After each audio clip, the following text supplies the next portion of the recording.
Shalom again. We're getting closer, so let me come back today and offer this Passover offering for you.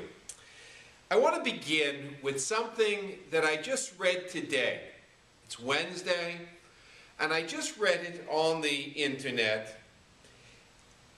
And it's a quote that comes from Letty Pogrebin, which talks about the way in which she relates to the whole Passover story and our recitation of the Haggadah.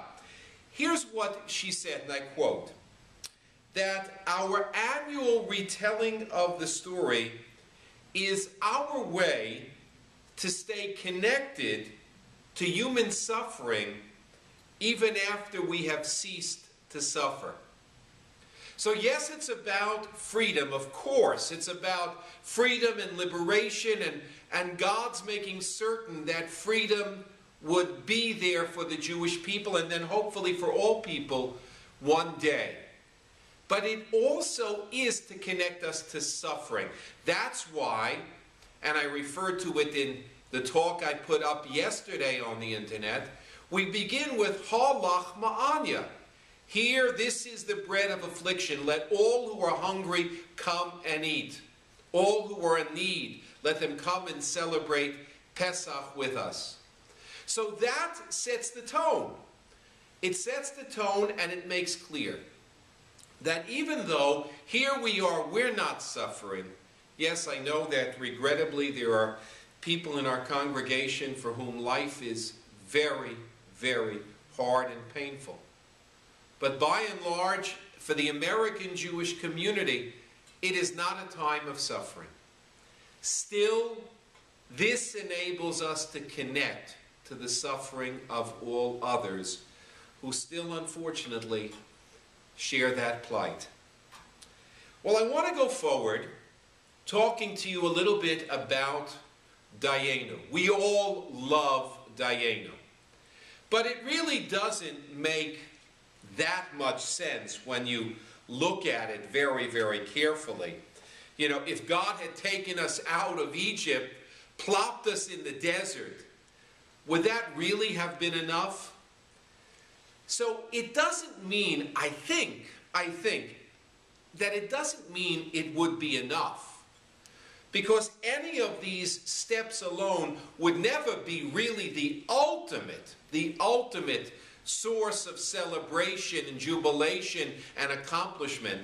They're partial steps, but yet for each partial step, even though it's not enough really, it's enough to suffice for us to be grateful for it.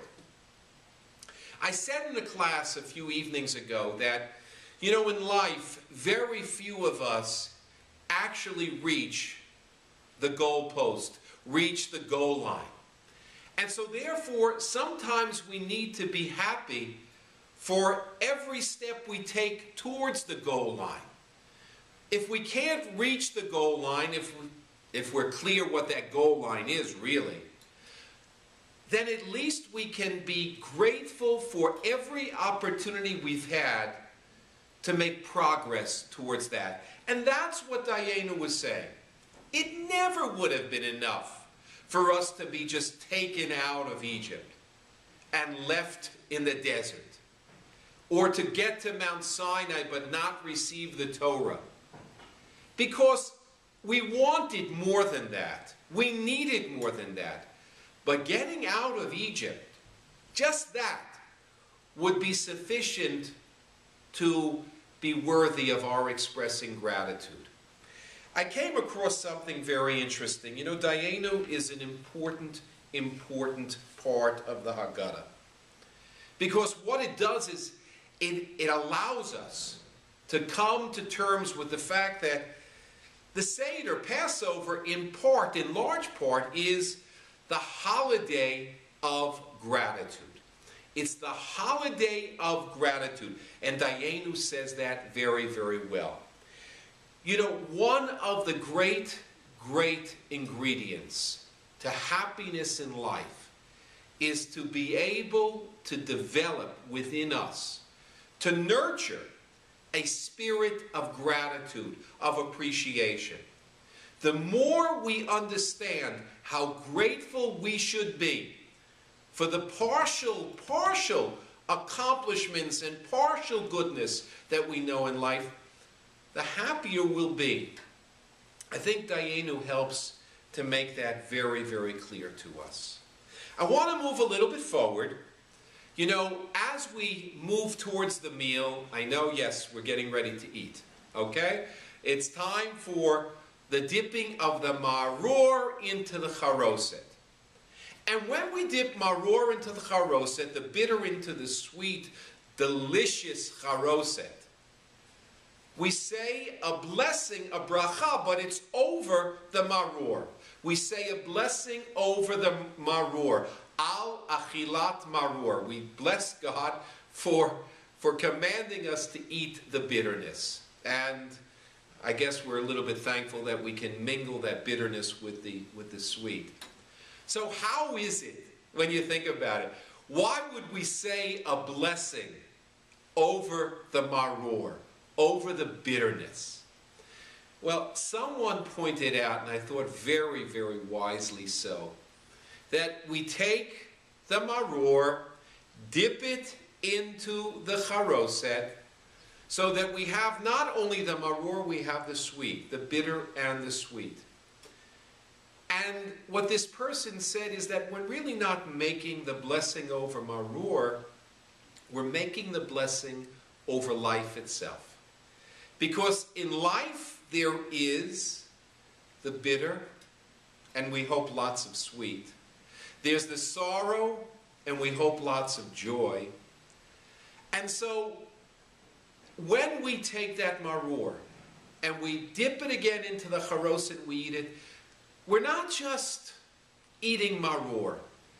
We're reminding ourselves that this is the way life is. It's the way life is for almost everybody I know. Someone once said that the only really happy people in this world are people I really don't know. Because it is, in life, maror and charoset. Which leads me to what we do almost right after that, actually right after that, we make the sandwich. We put the maror in a sandwich made of matzah. That's what the great Rabbi Hillel did. Rabbi Hillel was one of the most unbelievable teachers of our tradition. But he made this sandwich of the maror and the matzah, reminding us what? That just as maror and charoset, the bitter and the sweet, is a part of every human being's existence, so maror and matzah is a part of the national existence of people. There's bitterness, and then there is what matzah represents. It represents freedom. So there are times in which people are enslaved, but then hopefully slavery leads to freedom. There are times when a people is oppressed, but hopefully there is a time of liberation. In the history of every nation, I suppose, that I've ever heard of, there is both. There is the maror of national experience, and there is the matzah of national experience. Again, it doesn't seem that history allows it to be different. So I just want to close with a suggestion. We still have a day or two. You might want to look at the new Haggadah, the new American Haggadah. It's really a traditional Haggadah. What's new about it is the commentary of Jonathan Safran Foer and the translation by Nathan Englander, two very, very well-known names today. They offer us a brilliant and very reflective commentary on the Seder ritual and on some of the most important aspects of the Seder, of the Haggadah. So let me wish you a Chag Hashem Sameach, a very sweet and kosher festival of Pesach. I hope that some of these insights you'll be able to share with your family around the Seder table. And you might want to check back to last year's YouTube, because if you missed that, there are other comments on last year's YouTube in preparation for Pesach. I'll look forward to speaking to you again next Pesach as we continue studying the Haggadah. Chag Sameach.